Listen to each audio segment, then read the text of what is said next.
Hey, I'm Jackie. I'm Natalia. And we're just gonna have some Christian conversations. So, tell me why you decided to become a vegan. So, first I learned about cognitive dissonance. That sounds like a big word. Yeah, I don't know. I'm not gonna know the straight definition from the top of my head, but the gist of it is like we have our values, and certain things we make excuses for why we're going against our values. That's true. And with animals, it's like we love dogs, we love cats, and we'll put someone in jail for beating up a dog.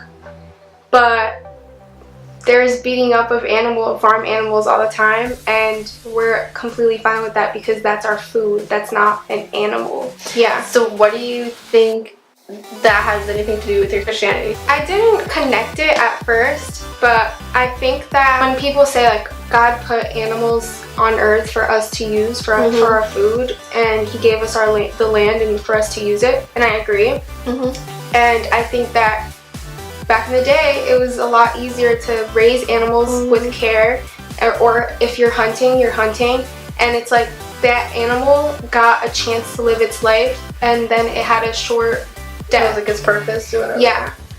But I think that if you have a choice and you have the means to do it, I don't think God likes the fact that we treat animals the way we do now, and how we're breeding them and the conditions we put them in. Like, He gave us earth to take care of it, and I feel like we're not taking care of it. Our actions should be moved with love.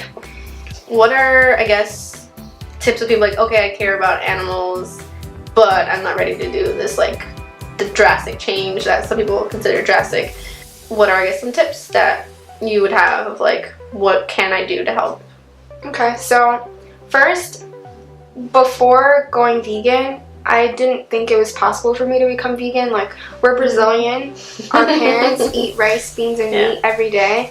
When I found out about this mom becoming vegan, one of my friend's moms, that's kind of what inspired me, because she just was vegan, and I was just like, how do you do that? And I asked questions, and so I'm just like, how do you do that? How do you get your protein?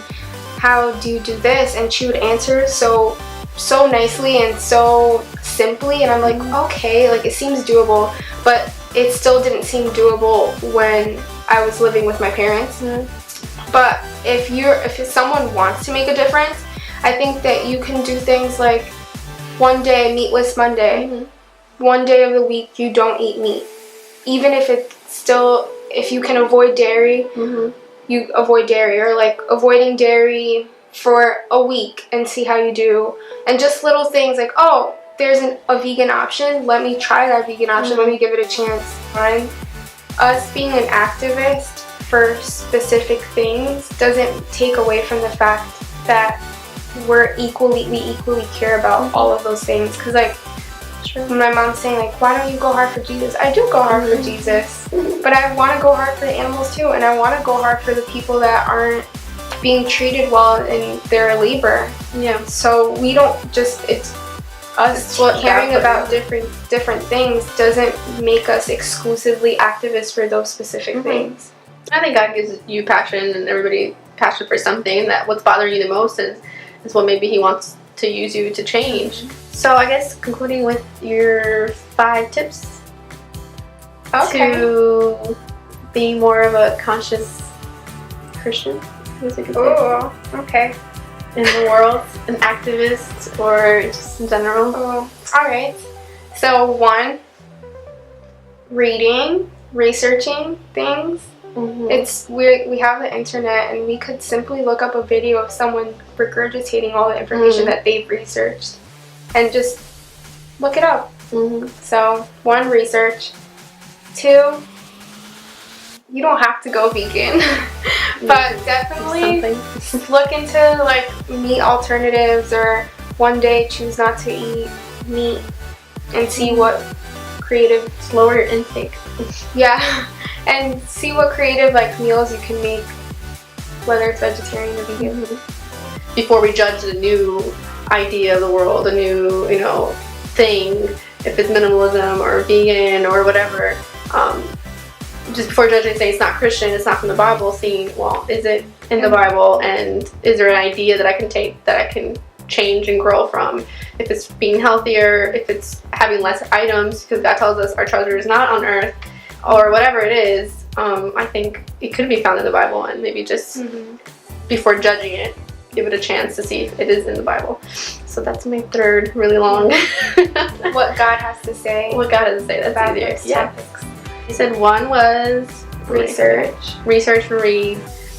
2, Vegan substitutes or do vegetarian. small steps. Small steps, baby steps. 3 is What God has to what say. God has to about say. these topics. And 4 is they not do anything alone. Definitely doing something together with somebody. It motivates you and it keeps you in check, just like accountability in general. And maybe the last one could be pray. Pray and ask God, like, For conviction, to see what we're doing is right. Yeah. And then the strength to do it. yeah, exactly. Yeah, thanks for talking with me. No problem.